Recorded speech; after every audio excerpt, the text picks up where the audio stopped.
আন্দোলন করেছিলাম এবং এই দেশকে স্বৈরাচার মুক্ত নেতা অধ্যক্ষ আলমগীর হোসেন সাহেব জেলা পরিষদের আরো একটি শোকের মধ্যে আমরা এখানে উপস্থিত হয়েছি, যারা আজকে এই 17টি ঘরের ক্ষতিগ্রস্ত।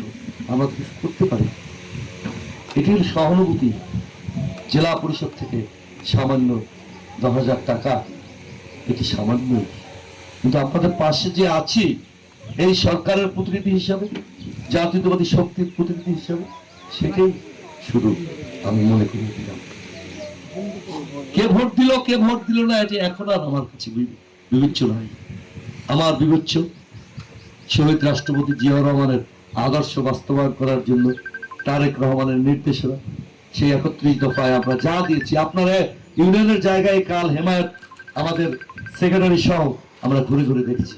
কারণ আমরা বলেছিলাম যে এখানে অর্থনৈতিক জোন হবে, সেই ব্রিজ থেকে আমরা দেখে দেখে দেখে জায়গাগুলো আমরা রেডি করে আমরা কিন্তু কালকে সারা এই বুদ্ধ সহ 1-2 ওখানে কাটিয়েছি। অর্থাৎ আমরা যা বলেছি সেটি আমরা বাস্তবায়ন করবো ইনশাআল্লাহ। বন্ধুগণ, আমাদের সাথে থাকুন, আমাদের সাথে থাকুন।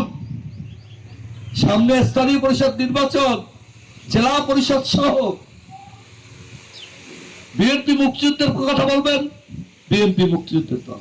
আমরা তো 31 দফা দিয়েছি, তারা তো কোনো দফা দেয়নি। তারা বলেছে মহিলাদের 8 ঘন্টা কাজের কি 5 ঘন্টা কাজ। আরে বাবা, টাকা তো বা সেটা তো বলো নাই। আমি 5 ঘন্টা গার্মেন্টসে 5 ঘন্টা কাজ করলে চলবে, টাকা দিবে কেন? এগুলো ফাঁসে কি কথা। বরঞ্চ আমরা বলেছি কৃষি কার্ড, ফার্মার কার্ড, এগুলো শুরু হয়ে গেছে। আজকে এও বলেছি, ওই আমলে বা এখনো একটি রাজনৈতিক দল দেখি দৌড়াদৌড়ি করছে, তাদের অনেকে ধরাও পড়ছে, যে কৃষক 3 টন ধান দিবে আপনারা সরাসরি দেবেন, আমরা ব্যবস্থা করে দেব। কোন মাধ্যমের প্রয়োজন নাই। কিছু টাকা থাকে, কিছু দালাল এখন কিন্তু গ্রামে গ্রামে এই কৃষি কার্ডের জন্য শুরু হয়েছে। চেয়ারম্যান শক্ত থাকবে।